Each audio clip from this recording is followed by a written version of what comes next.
ഭൗതിക വിദ്യാഭ്യാസങ്ങളിൽ നിന്നോ ഭൗതിക ജ്ഞാനം കരസ്ഥമാക്കുന്ന കലാലയങ്ങളിൽ നിന്നോ അതിന്റെ ഏതെങ്കിലും ഒരു ഓഫീസിൽ നിന്നോ ഏതെങ്കിലും ഒരു സ്ഥാപനത്തിൽ നിന്നോ കിട്ടൂല. കിട്ടോ? ആപ്പിളിലെ വൈറ്റമിൻ എന്താന്ന് പറഞ്ഞുതരും. പക്ഷെ ഈ ആപ്പിൾ അയൽവാസി കൊടുക്കണമെന്ന് സ്കൂൾ പഠിപ്പിക്കോ? ഉണ്ടെങ്കിൽ പറ, ഏത് സ്കൂളില് ഏത് പുസ്തകത്തിലാണുള്ളത്?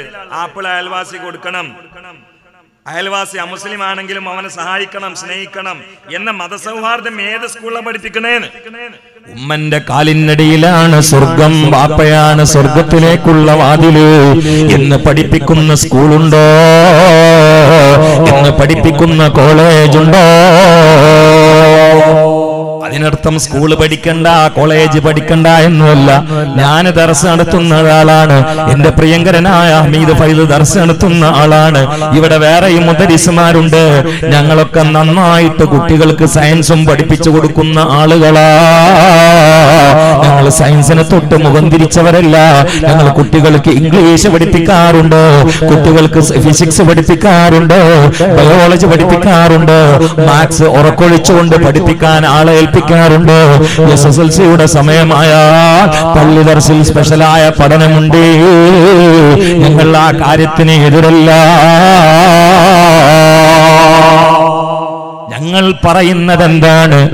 ഈ ദുനിയാവെന്ന് പറഞ്ഞാൽ മനുഷ്യ നമുക്ക് വേല ചെയ്യാനുള്ള ഒരു പറമ്പാണ്, നമുക്ക് കൃഷി ചെയ്യാനുള്ള ഒരു പാടമാണ്. അദ്ദുന്യ മസ്റഅത്തുൽ ആഖിറ. കൃഷി ചെയ്യുന്ന കർഷകൻ കൃഷിപ്പാടത്തിൽ വെള്ളം കുടിക്കാനൊന്ന് ഇരിക്കുന്നതാണ്. ഒരു പക്ഷേ രാവിലെ ഒന്ന് പേപ്പർ വായിക്കാൻ ഇരിക്കുന്നത് സ്വാഭാവികമാണ്. അതൊന്നും വേണ്ട എന്ന് ഞങ്ങൾ പറയൂല. എന്നതുപോലെ സ്കൂളാകുന്ന പേപ്പർ നമുക്ക് വായിക്കേണ്ടി വരോ, ഇടക്കിടക്ക് വെള്ളം കുടിക്കേണ്ടി വരോ? പക്ഷേ കൃഷിപ്പാടത്തിലേക്ക് പടച്ചവൻ ഇറക്കിയത് പേപ്പർ വായിച്ച് സമയം പോക്കാനല്ല, മറ്റുള്ള കളികളിൽ ആറാടാനല്ല, മറിച്ച് നാളെ കബറാകുന്ന 6 അടിയുടെ ആഴിയിൽ ഇരുട്ടുകൊണ്ട് പെയിന്റിട്ട് ഇടുങ്ങിയ മണ്ണറയിൽ താഴ്ത്തപ്പെട്ടുകൊണ്ട് ഉത്തരവാദിത്തപ്പെട്ട ഉറ്റവരും ഉടയവരും പിരിഞ്ഞാൽ അവിടെ ഒന്നാമതായി ചോദിക്കപ്പെടുന്നത് ഫിസിക്സിൽ നീ സ്കൂളിൽ നിന്ന് പഠിച്ചിട്ടുള്ള കാര്യമല്ല, കെമിസ്ട്രിയിൽ നിന്ന് കോപ്പിയടിച്ചതല്ല, രസതന്ത്രത്തിൽ നിന്ന് രസമായി ചൊല്ലിപ്പാടിയതല്ല, മാത്സായി നീ പഠിച്ചു വെച്ച ഉറക്കമൊഴിച്ച് കണക്കുകൂട്ടിയ കണക്കുകളല്ല, ഒരു ഉപകാരവുമില്ലാത്ത സൂത്രവാക്യങ്ങളല്ല, മറിച്ച് മോനെ മോളെ,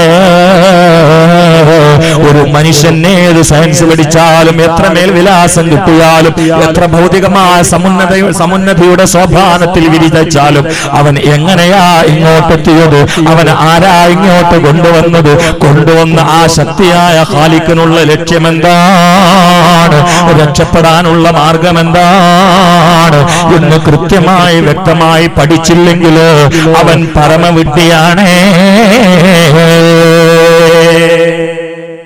അവൻ പരമവിഡ്ഢിയാണ്. പോയ കാലത്തെ ഭാരവും ഭാവി കാലത്തെ ഭീതിയും ഇല്ലാതെ സ്വസ്ഥമായ ഒരു ജീവിതം നമുക്ക് വേണം ദുനിയാവിൽ. പരലോകത്ത് ക്ഷേമ മോക്ഷ ഐശ്വര്യ സ്നേഹ സന്തോഷവും നമുക്കുണ്ടാവണം.